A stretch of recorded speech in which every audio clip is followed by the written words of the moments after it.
O maior frio que eu já peguei na minha vida foi 13 graus.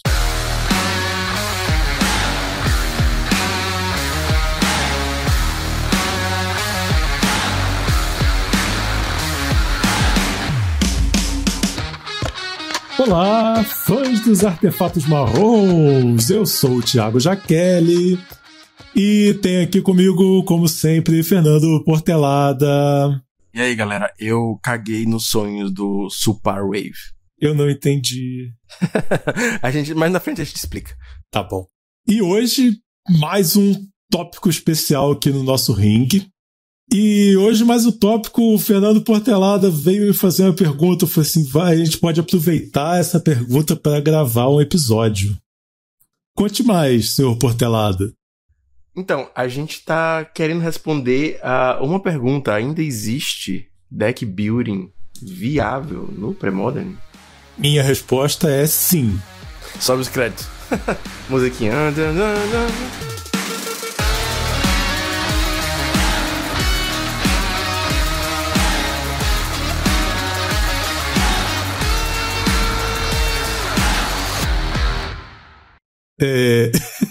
Mas a minha resposta longa é: o que é um deck building? Como fazer, né? Como que ele se comporta, né? E é isso que você vai ouvir no episódio de hoje.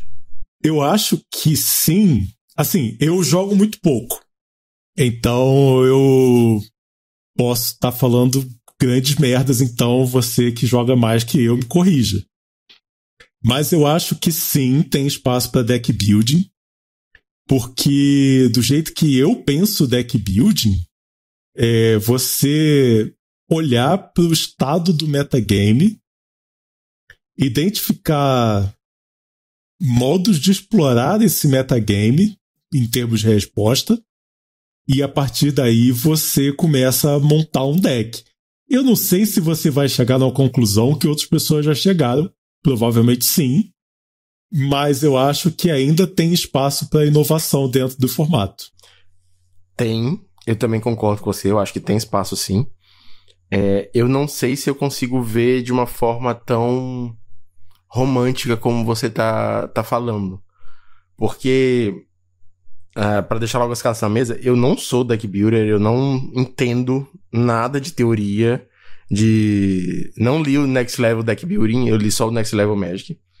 Então, assim, não entendo essa parte, não é uma parte que me agrada, não é uma parte que eu quero. A parte que eu gosto do Magic é pilotar, é isso que eu gosto. Eu gosto de jogar o jogo, aprender as linhas e tudo mais. Mas, eu creio que existem duas formas. E aí eu explico. Existe como criar decks novos, mesmo em uma pool fechada de cartas, e existe como criar tecnologias dentro dos decks já existentes para atingir o metagame. Então, o exemplo da primeira seria o RG Wolf, que surgiu lá no começo de 2024. A gente tinha na época, em 2023, quando eu comecei a jogar, o que tinha muito era o GW Lemiar, né? O GW Wolf, e a gente tinha também o GW Cataclismo, que jogava com Armagedon, Cataclismo e tudo mais. E não tinha tão presente em uma lista, entre aspas, padrão fechada, a versão RG, que a gente conhece hoje como RG Ponza, RG Wolf. E isso foi criado, assim, a muitas mãos, mas o certificadozinho de dono vai pro Francisco, o Paulo Check, Paulo Bus, ou algo assim, que é o youtuber, que inclusive anda meio sumido, que foi quem meio que refinou o deck a uma lista aceitável, que as pessoas enxergam como padrão, e conseguiu fazer um resultado com o deck. Mas já existia um outro cara que fazia, chamava de Tyrant Oath, que jogava com outras cartas. Enfim. Outro exemplo recente, junto com a minha introdução, que acho que pouca gente entendeu, nesse último mês que eu joguei, agora em maio, teve um deck que é o Super Wave, que é um deck verde e branco de Survival, Parallax, Wave, e Survival, Parallax, Wave, que é por isso Super Wave, né? Survival, Parallax, Wave. Então, duas pessoas fizeram top 8 com esse deck, então ele teve 100, foi um deck novo, desenvolvido pelo Phil, do Bending, da Mail List, e o Brian Koval. E as duas pessoas jogaram o mensal americano. Os dois fizeram top 8, então teve 100% de aproveitamento pro top 8. E eu falo que eu caguei nos sonhos dele porque eu ganhei desse deck no top 8, me classificando pro top 4. Então, assim, o Brian, ele fala que ele jogou 2 campeonatos com o deck, fez top nos 2. E os 2 ele perdeu pra Replenish, um pro clássico, no campeonato lá que ele jogou na cidade dele, e o meu, que era o Control, no mensal. E no outro lado dessa moeda, e eu tô falando muito, mas eu vou só fechar o pensamento, é que a gente teve alguns decks recentes fazendo muito resultado assim bem positivo, que tiveram umas tecnologias que não eram até o momento tão padrão. Então a gente teve um Stasis no segundo lugar do campeonato tcheco, nacional tcheco, e ele tinha umas cartas que não são muito comuns, uma delas que eu não entendi muito bem, admito, é uma repulsa de main deck. Ele tem as chain, ele tem um boomerang, ele tem uma repulsa, custa 3 instante de invasão, devolve a criatura pra mão, compra uma carta. E ele tem uma carta que eu achei maravilhosa de sideboard, que é um Library of Lang, que é um artefato custo 1, que se você for descartar uma carta, você não descarta ela, você bota no topo do Grimório. Então, assim, caga completamente nos Durez, caga completamente na terapia da Cabala, saca? Achei maravilhoso essa tech. Inclusive, vale a pena até pegar essa carta pra pool. E na LobsterCon, a gente teve a tech do Reshake, que foi o campeão. E, inclusive, foi comentado pelo Martin Berlin, criador do formato, no podcast da semana, que falando sobre o estado do pré-modern e tudo mais, e ele falando que ele acha que o formato está bem porque ele está tendo resposta. Não existe um deck que é bom contra tudo. E aí ele deu exemplo, inclusive, do Reed Shake, que foi campeão de Enchantress, que não era um dos decks mais visados, né? As pessoas estavam visando o Replenish, estavam visando o Dreadnought, estavam visando o Wolf, o GW principalmente. E o Enchantress foi lá e levou tudo, e ele tem um side muito específico pra Tide, que ele joga com Carpet of Flowers e Zantid Swarm, que são cartas que já existiam, que já eram usadas, mas não eram tão pensadas a esse ponto de ser a tecnologia que ia ser a resposta pra vencer os Tides, e o Rich foi lá e provou que beleza, é isso sim, pode ser. Então, minha visão é, ok, o meta existe, é um meta fechado com cartas muito fortes, essas cartas a gente não pode esconder que elas são muito fortes, mas existe resposta, existe espaço pra buildar contra essas cartas muito fortes. Falei pra cacete. O Phil Nguyen, que é um cara que todo mundo sabe que é bom, e o Brian Koval, que é um cara maravilhoso. Ele joga vários formatos eternos e tal, tipo, tem canal do formato eterno e tal, tipo. Então, eu acho que essas pessoas têm mais chances de poder ver esses espaços no metagame do que nós, meros mortais. Mas esses espaços existem. Então, eu acho que como deck building, a gente pode tomar 2 caminhos. Tem uma teoria que eu tenho, que eu aplico sempre quando eu vou tunar os decks, ou quando eu for montar os decks, que é o quanto eu quero ver tal carta. Isso para decidir se eu vou jogar com 1 a 4 cópias de certa carta, né? Se eu quero que ela esteja na minha mão, eu vou jogar com 4. Se eu quero ver ela todo jogo, mas não é necessariamente na mão inicial, eu jogo com 3. Se eu quero encontrar com ela eventualmente, e às vezes não encontrar nenhuma, jogo com 2. E tenho 1 que é tipo, tá no deck, é pra vir, vai vir na hora certa. Então, se você aplica isso numa lista sua e você consegue cortar um número suficiente de cartas para colocar uma tecnologia nova que você acha que vale a pena experimentar, é um deck building. E se você consegue fazer isso um número certo de vezes e introduzir um número certo de cartas suficiente para descaracterizar o baralho que você está jogando, aí você criou um deck novo, né? Você não está só tunando, você está criando um deck novo. Tipo esse... Como é que é o nome do deck mesmo? Super Wave. Super Wave, que vou enfiar todas as cartas boas do formato num deck só, forçar a mana base até não aguentar mais e ver o que acontece. É um deck novo, né? Com peças antigas. É um enjambre de 2 decks. Enjambre. Agora, você em casa, eu vou pegar aqui o Urso Cinzento e o Urso 3/3 de Terras Natais e vou chamar de deck de ursos.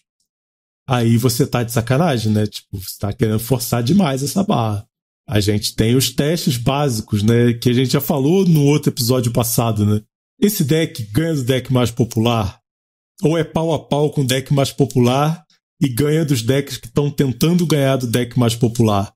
Isso aí a gente nunca pode perder de vista, assim, tipo, na hora do deck building. E esse vai ser o nosso parâmetro para ver se o deck que a gente está montando ou a tunada que a gente está dando no nosso deck tá fazendo sentido, ou a gente tá só pirando em corner cases, em coisas que pode acontecer uma vez na vida ou tá na morte. Porque a inovação só pela inovação eu acho estranho, eu acho que não precisa. Se você quiser ganhar de verdade, né? Se você quiser só se divertir, vale tudo, até o deck de ursos esquisito. Mas a gente tem que ter certos parâmetros para poder guiar o que a gente está querendo fazer. Se a gente está pirando de vez ou se a gente está fazendo alguma coisa que tem pé e cabeça, né? Eu acho que acaba entrando também naquela história que a gente falou em alguns episódios atrás, que você estava falando sobre a galera que jogava o card game da Marvel. Qual era o nome dele mesmo? Battle Scenes. Isso. E eles queriam jogar com, enfim, carta do herói maluco deles, quando tinha um herói claramente melhor. E eu acho que às vezes até entra por esse escopo também, que você tá falando de inventar um deck que seja competitivo, ou de tunar um deck que já é competitivo. Um exemplo bom deles é o W Rebels. O W Rebels é um deck que existe no formato. Counter Rebels também serve. Basicamente você usa os rebeldes do bloco de máscaras para puxar outros rebeldes e vai tentando dar uns counters aqui, uns counters ali. E corta pro outro lado que a gente tem o W Flip, que é um deck que não tem a mecânica de rebelde, mas joga parecido. Joga com criaturas de meio de tempo, né? Com Medley Mage, joga com a Armada das Runas aqui, tem uns counters. Só que ele é infinitamente mais eficiente na proposta dele. De jogar de uma forma mais tempo, ter esse elemento de controle, finalizar o jogo, porque tem o anjo, enfim. Eu acho que é um ponto válido a ser analisado também. Se você está querendo criar um deck porque você quer criar um deck, porque você quer botar seu nome no deck, que é uma coisa que o Flip, o criador do W Flip, já me falou que faz, ele gosta de inventar decks que as pessoas vão copiar. Ou se você quer tentar arrumar um deck para fazer resultado. Talvez, se o objetivo for nesse de fazer resultado, já tem alguma coisa melhor que você pode só afinar. Sim, e tem também você fazer do zero, né? Você vê uma carta que você tem convicção de que tem potencial. Não sei, qual é o principal removal do formato, né? Espadas e arados. Fazer um bicho de proteção contra o branco. Tenho aqui convicção de que uma criatura de proteção contra o branco é a resposta para tudo. E aí, o que eu vou botar em volta disso para que esse bicho possa brilhar? Né? Tipo, você começa a ver. Ele vai ser o topo da curva de umas criaturas agro? Ou ele vai ser minha única criatura num deck mais control? Ou ele vai ser o meu plano B num deck de combo? E aí, o que eu vou botar em volta disso para tirar o máximo da carta que eu acho que é a estrela possível de um deck? Né? Tipo, eu acho que foi o caso desse o W Flip. O que eu posso fazer de melhor com o Medley Mage? Né? Eu posso botar um monte de counter e o Medley Mage para poder parar algum combo específico, me fazer ganhar tempo? Ou já que ele faz eu ganhar tempo, né? Porque o oponente precisa matar o Medley Mage para poder continuar fazendo o que ele quer fazer. Já que ele me faz ganhar tempo, eu vou montar um deck tempo. Acabou que a resposta foi essa, mas eu posso fazer outras coisas com o Medley Mage. Eu posso jogar de um deck control que só tem um Medley Mage de criatura. Ou eu posso jogar um deck sem criaturas com os Medley Mage side, porque o oponente vai dar side out na remoção. Né? Se não tem criaturas, vai dar side out na remoção. Eu vou botar os bichos pra dentro. E aí eu vou jogar com eles limpo. Tudo isso faz parte de deck building, né? Tem alguma carta que você tenha convicção de que as pessoas jogam menos do que deveriam? Cara, isso é uma pergunta que o William Hurst sempre faz no final do podcast dele, no I Get Questions. É até uma brincadeira com o nome, né? Que ele faz essas 3 perguntas. Uma carta que é overrated, uma carta que é underrated e uma carta que precisa ser quebrada. Eu não tenho uma opinião similar eu não tenho uma opinião formada sobre. Mas eu sei que existem muitas cartas no formato que ainda não foram exploradas o suficiente. A gente vê muitas cartas levando Spike recentemente, porque eventualmente alguém encaixou em um deck e ela viu muito jogo. Um desses exemplos óbvios é o Tempting Worm, que viu muito jogo e levou esse Spike maluco. E tem muitas outras. Hoje de manhã, ouvindo o podcast, o pessoal falou sobre uma carta chamada Sheltering Prayers, que é um encantamento de profecia, custa 1 branco, que os terrenos básicos que você controla não podem ser alvos de mágicas ou habilidades enquanto você controlar 3 ou menos terrenos. E eles estavam comentando que isso pode ser uma resposta ao Tide. Interessante pra caralho, porque entra rápido, precisa de uma remoção num chain ou alguma coisa assim pra poder voltar ao plano do Tide. Ou seja, te dá tempo, mas ao mesmo tempo ele tem um limitador. E ainda enfraquece o Tide, né? Porque o Chain of Vapor que iria pro Tide vai ter que ir primeiro pro seu encantamento, né? Total. E acaba que ele tem um limitador de só poder ser terrenos básicos e só poder ter 3 terrenos ou menos. Só que aí entra a questão do deck building, né? Eles estavam comentando sobre essa carta, que é uma carta que não foi explorada. O Martin Berlin, inclusive, foi quem falou ela, salvo engano. Ele tá falando que, tipo, porra, beleza, Tide é forte, mas tem muita carta que ainda não foi explorada. Aí ele falou sobre o Carpet of Flowers e falou sobre essa também. Agora imagina um deck meio que criado baseado nisso, com essa carta, assim, pra jogar com essa carta, um deck feito pra bater no Tide. Um deck que use box, um deck que use, sei lá, aquele land que volta pra mão, um Discovery Paradise, um deck que use Armageddon. Saca? Tipo, é possível alguém criar um deck pra bater em Tide usando essa carta como, tipo, uma muleta de tempo, como uma coisa que vai atrapalhar bastante o deck e tudo mais. Pois é, que aí já tô pensando, o que vem junto, né? Eu acho que vem 4 Bardas das Runas, 4 Leão da Savana. Os Cavaleiros. Sim, White Winniezinho, assim, tipo, Mono White, porque... E aí uma quantidade máxima de Wasteland, que é um terreno que não conta pros seus terrenos, né? Tira os terrenos. Tira os terrenos do oponente e você quer ter menos terrenos, né? Talvez um Elderly Wayfarer para poder buscar as Wastelands. Né? O Mono White com a Discovery Paradise. Pode ser, tudo isso é possível. E aí é um White Winnie. Então é isso aí, ó.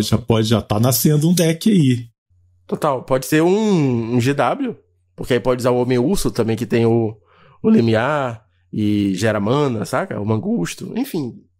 Existem possibilidades. Eu admito não ter o conhecimento profundo sobre todas as cartas do formato. Eu conheço o meta e é muito diferente, porque conhecer o meta é saber o que tá jogando e conhecer as cartas, conhecer a pool é saber o que pode jogar. E aí a segunda parte eu já não entendo tão bem, admito. Não, mas você sabendo o que você pode enfrentar, você vai vendo cartas até achar uma coisa que você assim, nossa, isso aqui, por que as pessoas estão jogando pouco com as tal cartas? É que é porque faltou se debruçar sobre o formato? Eu fiquei pensativo sobre essa carta aí. É interessante, inclusive eu vi o preço dela hoje tá centavos. Centavos, menos de R$1. Opa, então quer dizer que é sugestão de especulação? Todos que estejam ouvindo esse podcast comprem 16 cópias no mínimo. Por favor, não, gente. Compra só as suas. 20 cópias. 4 pra você, 16 pra extorquir o amigo. Quando ficar R$20, cara, né? Por favor, não façam isso. Não sejam paus no cu. Paus nos cus. Cara, não sejam holders do caralho. Mas, ó, rapidinho a gente já tá nascendo aqui. E aí tem uma parada que eu acho que... você falou que não leu, mas eu li. O Next Level Deck Building. Cara, as pessoas que eu acho bizarro que elas esticam a mana base de um jeito que é muito mais sorte que juízo, né? O que eu não vi a lista, mas eu acho que é o caso desse deck que você falou. Ou não, ou tô enganado. De qual deck? Desse que a gente tá montando, esse pseudo deck, ou do Super Wave? Não. O Super Wave. Assim, admito que eu nem entendo esse deck. Eu olhei esse deck quando eu ia enfrentar ele no top 8, eu falei, não sei o que acontece. Não sei o que fazer. Eu tava jogando de Replenish Control, que é a versão mais barata do Replenish, porque não tem intuição, não tem as Soul Lands, né? Então ele joga mais lento. E eu pensei e falei assim, esse deck não sobrevive a um Tide rápido. Dito e feito. Tide rápido ele não tem o que fazer. Porque não tem counter, não tem tanta resposta. Então, entra também nesse ponto que você tá falando. Como é que esse deck vai ganhar de tais decks do formato? E talvez nem seja possível, porque, novamente citando o podcast do Monsters of the Week que o Martin participou, ouviu hoje pela manhã, não existe esse deck que ganhe de todos os outros. E isso é bom, isso é sinal de um formato saudável. O Magic só sobreviveu 30 anos por causa disso, né? Com certeza. Se fosse que nem tá recentemente com decks tão fortes assim. Mas o meu ponto é que talvez seja assim. Talvez esse deck não sobreviva ao Tide. Ele ganhe de muita coisa do field, mas ele não sobrevive a um deck que vai te meter um Parallax Tide rápido. E, ok, é o ponto negativo dele, mas é um ponto negativo contra, entre aspas, 2 dos decks mais fortes, né? Que o Dreadnought também usa Tide hoje, de side, principalmente, e tem um Replenish que tem as Tide de main deck. Então, fica aí o questionamento, saca? Não só a mana base, que é esticada, como você falou, mas também a posição dele no field, que talvez falte esse detalhe para ser um deck mais competitivo ainda, né? Pois e aí tem um detalhe que é analisar números friamente e não ir na onda do ele perde pra Tide. Tá, mas quantos Tide tem? A gente já falou isso, né? Que em termos de quantidade, não estão tendo tantos Tides quanto a gente tá achando que tem, quanto a gente tá querendo que tenha na nossa cabeça. Né? Quantos Tides você tem enfrentado ultimamente? Né? Você que é o cara que bota tudo na planilha. A gente pode ver pelos dados, vamos falar de dados. O Lucas Laperuta, ele faz um trabalho sensacional na administração do Mensal Brasileiro, e eu sempre falo isso porque, assim, o Mensal Brasileiro e o Mensal Americano, todos têm seu ponto positivo e negativo, mas uma coisa muito positiva que a gente tem é a questão dos dados, que o Lucas compila todos em uma planilha acessável. A gente tem meses e meses e meses de dados. Então, se a gente comparar do mensal esse aqui que eu tô vendo é o de maio, que é o do mês passado, né? O mês passado de maio. Então, a gente tem aqui um UW Replenish, que tem, saca? Do field inteiro, que a gente teve de 45 decks, tinha um UW Replenish, tinha um Land Steel, só que não dá pra saber pela planilha se ele tinha Tide, alguns tem, né? Tinha um UW Control, 2 Land Steel, perdão, um outro W Control, e esse Replenish. Então, assim, entre 45 decks, você ter um deck que tem Tide 4 que são possíveis, é pouco. É pouco, tem 4 Stasis, saca? Foda. 4 Stasis, 4 Wolf Ponza, 3 Piscatog, e no total 4 decks que possivelmente tem o Tide. Então, assim, eu deixar de jogar um deck porque ele perde pra Tide não tá nos meus planos. Posso lidar com um deck que perde pra Tide. Então isso aí já muda muda o meu deck build na hora de eu pensar. Né? Será que a chance de eu achar um Tide na minha frente é tipo, tão grande que eu não posso jogar um deck que perca para Tide?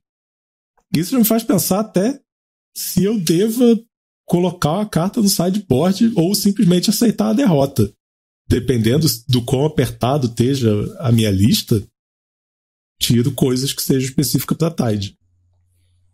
Não, total. Eu acho que é uma coisa normal. Acho que de todo formato, assim. Eu joguei muito tempo de Stasi agora, alguns meses, e todo mundo sabe que Stasi não ganha de elfos, não tem o que fazer. E eu já cheguei até a pensar em tirar o sideboard contra elfos, porque não tem o que fazer. É impossível. Então, você simplesmente aceita que se você pegar essa match, você perde. E não sei se vale a pena ficar tentando fazer deck building ao redor disso, porque eu vejo o pessoal botando piroclasma de side pra poder castar com as Forsaken City. E aí tem os Cursed Totem, mas o Cursed Totem é bom contra Piscatog, é bom contra Madness.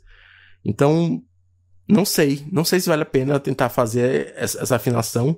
E por sorte, o Elvis é um deck que para outros decks do formato. Então, assim, não é o Tier 1zão disparado, senão o Stasi nunca ia ver jogo. Então aí a gente tem que usar o metagame a nosso favor, né? E quantos % do metagame é o elfo? Assim, se você for jogar o mensal brasileiro do MOL, é muito elfo. Não dá pra jogar de Stasi, porque você vai encontrar um elfo. Mas no de papel eu já não sei. O papel a gente tem a limitação financeira, porque tem os Cradles, tem o Survival, e apesar do mensal de webcam permitir proxy, é uma falácia que as pessoas falam às vezes que se tiver proxy, todo mundo vai jogar com o deck mais caro. Não é, cara. Só pra ver que tem muito pouco elfo rodando. A gente sabe que é mentira isso aí. Né? A limitação não é financeira. A limitação é da pessoa não querer jogar de proxy. Ou não querer jogar de elfos. Também. Mas assim, se a limitação é o preço do berço de Geia, ela não é uma limitação, né? Na impressora, um terreno básico e um berço de Geia custam a mesma coisa, né? Sabe o que é mais irônico? Na impressora da Wizard também. Então, só recapitulando aqui, sobre o que é um deck building, né? Que a gente pode fazer tunar o deck build no sentido de arredondar os decks, né? Tipo, corta uma cópia aqui, uma cópia ali de alguma carta que você não queira ter na sua mão inicial e tenta encaixar uma tecnologia que a gente acha que vai dar certo contra alguma coisa, ou em geral. Ou a gente pega uma carta para servir de uma carta ou uma interação para servir de base e a gente constrói o resto do deck em volta disso. Tem a regrinha, essa regrinha não tá no Next Level Deck Building, mas é uma coisa que eu uso há muitos anos. Se eu quero que ela venha na minha mão inicial, eu uso 4. Se eu quero comprar ela todo jogo, mas não na mão inicial, eu uso 3. E aí vai descendo na prioridade, né? Mas eu já vi gente pro player falando que pensa assim também. E aí analisar os furos do metagame, né? Tipo, eu vou num formato que tem Desencante, Naturalize e mais um monte de selo e um monte de hate de artefatos e encantamentos. Imagina eu montar um deck que tenha um encantamento que seja o pilar do meu deck. Se matar esse encantamento, ele não funciona. Não buildaria em volta disso. Ou uma criatura ou um Medley Mage no meu side de um deck sem criaturas, faria. Esse tipo de pensamento de você fazer suas cartas serem mais difíceis de remover em algumas matchups específicas faz parte do deck building. Você pensar o metagame. Esse deck aqui eu perco para ele, mas muitos outros decks ganham dele e perdem pro meu.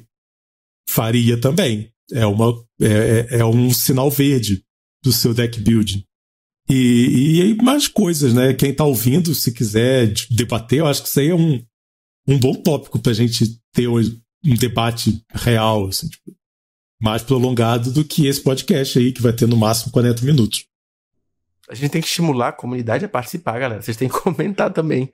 Tipo, vocês não sabem, mas os comentários de vocês também ajudam bastante a gente a definir pauta. Então, às vezes, até de uma conversa, de um comentário, a gente sabe de onde a gente consegue puxar assunto pra comentar, pra fazer um episódio. Então, ajuda bastante.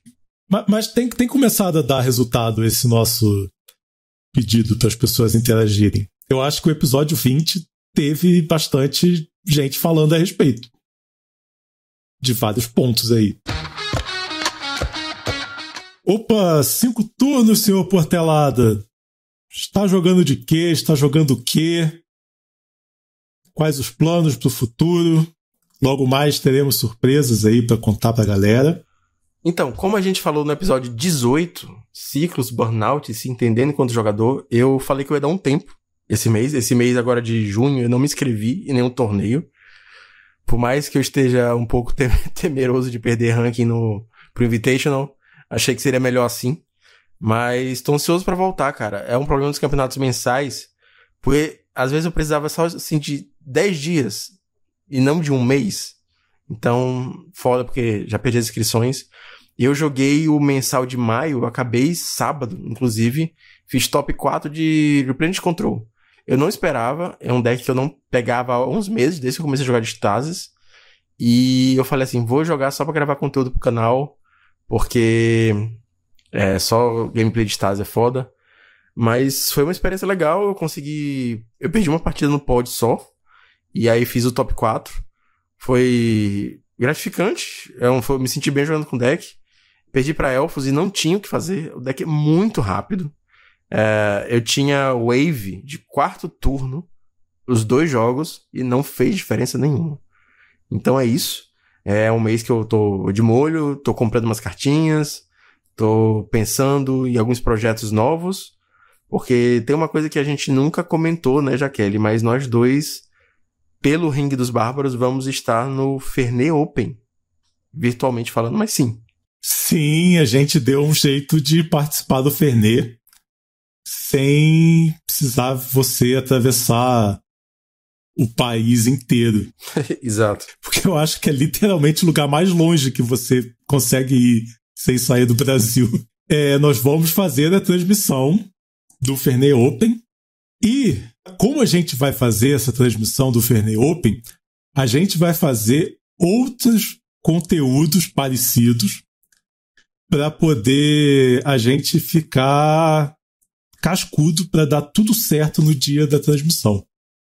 Então, aguarde que no futuro próximo vão ter novos projetinhos paralelos. Exatamente. Bombando no YouTube do Ringue dos Bárbaros. Então, se você curte aqui o podcast, que é um pouco mais de nós, terão. Breve estaremos aí fazendo altas paradas aí em torneios tirados da nossa cabeça. Né? Aguarde aí várias novidades, vários formatos diferentes que estamos pensando aqui. Vai ser doideira, né? Vai ser doideira. E se não quiserem um pouco mais de nós, vão ter também. A vida é essa. Você fecha aí o YouTube e vai fazer outra coisa. Já diria Zagalo, vocês vão ter que nos engolir. É bom com um podcast de pré-modern que as pessoas vão pegar essa referência. Sim, total. Com certeza. E para falar com você, já que a gente já tá indo pro final aí, como fazemos? Você pode falar comigo pelo Threads, o _ Portelada, pelo grupão, eu tô lá. Você pode falar comigo pelo YouTube, se você tiver um comentário no nosso canal do YouTube, é bem possível que eu leia e responda. Você pode falar comigo no Blue Sky, @jaquele.bluesky.social, e no grupão também. E falem, pessoal. E se você quiser falar com a gente, não especificamente um de nós, você pode mandar um e-mail para ringuedosbarbaros@gmail.com. E se você achou que vale o show, você pode considerar apoiar a gente financeiramente no catarse.me/ringuedosbarbaros a partir de R$5. Se você pegar um tier acima e tal, tem brinde, tem coisas que a gente está pensando ainda. Por enquanto não são tantos apoiadores, mas estamos crescendo de apoiadores, né? Logo a gente vai poder montar um time, fazer um grupo de discussão mais fechado, mais ferrenho e várias outras ideias que a gente vai tendo por aí. Muito obrigado quem chegou até aqui. E semana que vem tem mais um round no nosso ringue.